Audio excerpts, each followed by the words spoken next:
from each practices. For sure. Well, quite honestly, if I could do both, which I'm going to try to do both, I'm definitely going to see if I can get back another throwing session with Tom. Obviously, you want to be able to have reps with as many quarterbacks as possible, just because you never really know what's going to happen.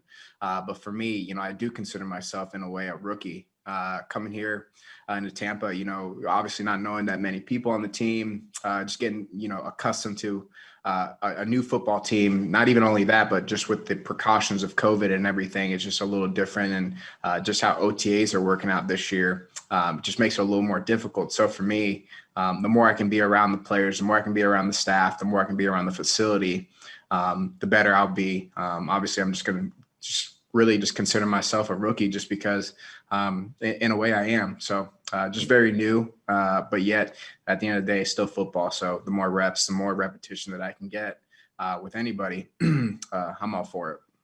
And, it's an individual decision, right? I mean, but there is risk, according to the league anyway, if somebody were to get hurt. Do you consider that? And I know Bruce Arians has offered you guys or Tom a chance to just throw, without the coaches on the field. Do you think that would happen or no? Quite honestly, I have no idea. I can't really speak on that, but I know this. It's not, a battle between this or that. I think guys, at the end of the day, just want to work. I can really only speak for myself, and I'm just the type of guy. Whenever the situation arises, I just want to be able to be counted on, and whether that's hey, we're going to throw tomorrow at whatever time, or hey, we have OTAs at this time. Like I'm going to try to make. I'm trying to make the best of all those opportunities just because, I can't take this thing for granted. And obviously it's just bettering me, but just an opportunity for me to get better, really. Thanks. Thanks, Rick. Next, we'll go to Greg Allman. Hey, Gio, obviously you guys are still 2 months away from training camp, but just want to ask you where you are in terms of where you'd like to be, learning this scheme, learning this offense, just getting yourself to where you feel comfortable with a new team. For sure.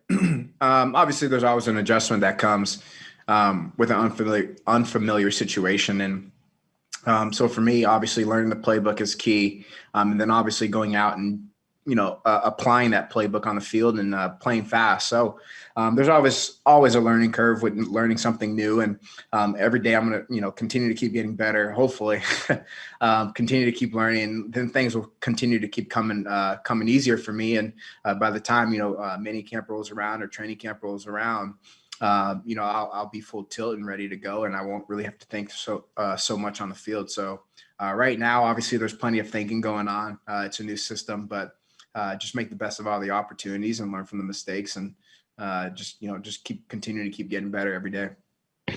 Thank you. Thank you. Next, we'll go to John Ledyard. If any media has any questions, please raise your hand. Giovani, you mentioned that it's a new system and a new scheme for you to learn. I'm just kind of curious, going from, you've obviously been in Cincinnati for, you were in there for a long time, and now you're going to a new situation, like you said, new scheme. Is it really that much different? I know we know that there's some carryover from one offense to the next in the NFL, but how different really is it? What are the big challenges of this scheme, maybe compared to other things you've done in the past? Yeah. Well, when I was in Cincy, we went through 2 different coaches, and I obviously, with different offensive coordinators, they brought out some different things, but, for the most part, some of the verbiage was still the same.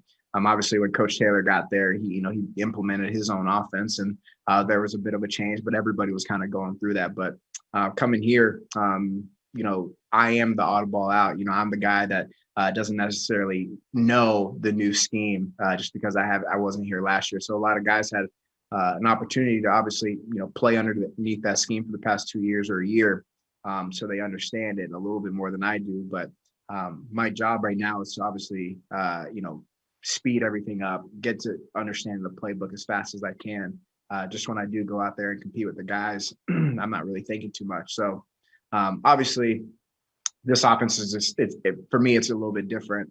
There's not much carryover from what Cincinnati was doing. So yeah, that's pretty much it. I'm curious too, like this situation is just so unique because you step into this group and until right after the draft when they signed a couple other free agents finally, you were really the only new guy until they drafted some other people into this team that just won the Super Bowl. Has that been weird at all for you, or has that been a pretty easy fit in terms of the locker room and stuff like that? Yeah. Well, quite honestly, just because of how things are going on during the OTAs and guys not being or guys, doing whatever, it's been a little more not difficult, but just different to be able to bond with the entire group, to be able to bond with the entire locker room. So obviously these throwing sessions that I have with Tom, I've been able to meet some of the guys through that. So that in itself is just super valuable just to get accustomed to the guys and get, a familiar face or get a name to a face now. So it's obviously just those moments, you gotta, take it upon when you do have those opportunities to go, meet somebody new to go do it. The staff, I've been able to meet a lot of the staff and the players that have come through the building. Just been able to have, opportunities to speak with them and just continue trying to familiarize myself with everybody here. So, yeah. Thanks. Next, we'll go back to Rick Stroud. I know your good friend James White. Worked a lot with Tom. Now that I you're Wisconsin. I see your Wisconsin helmet behind you. Well, my wife's a Badger. Yeah. There you go. But now that I don't know how much time you spent with him, but you've been on the grass with him at least one day. We know. So, what are your observations about how he works and sort of what his expectations are? Yeah. And you're speaking of Tom, correct? Yeah. Yeah. So I guess kind of going into it, I didn't really have much of an expectation about, who he was, because I try not to, read this or do that or hear this from somebody, this or that. And me and James don't really talk too much about football. We're just, we're buddies. He's a brother to me. And I'm not talking about football and all that with him too often. So, so for me, it was a very fresh new page. But one of the things that I really noticed that, I'm not going to say caught me off guard, but was just very unique was the positive reinforcement that Tom was giving the guys during those little, throwing sessions. And we're over where we're at and, there's no, yard markers, there's no, whatever, there's no this, no that. It's just, a couple of cones and a guy, 3 quarterbacks throwing the ball around to some receivers, some tight ends and some running backs. And super casual, but yet he was still, handing out positive reinforcement. Not only him, but everybody. Everybody was very communicative on that aspect. Hey, that was a really good route. I love what you did.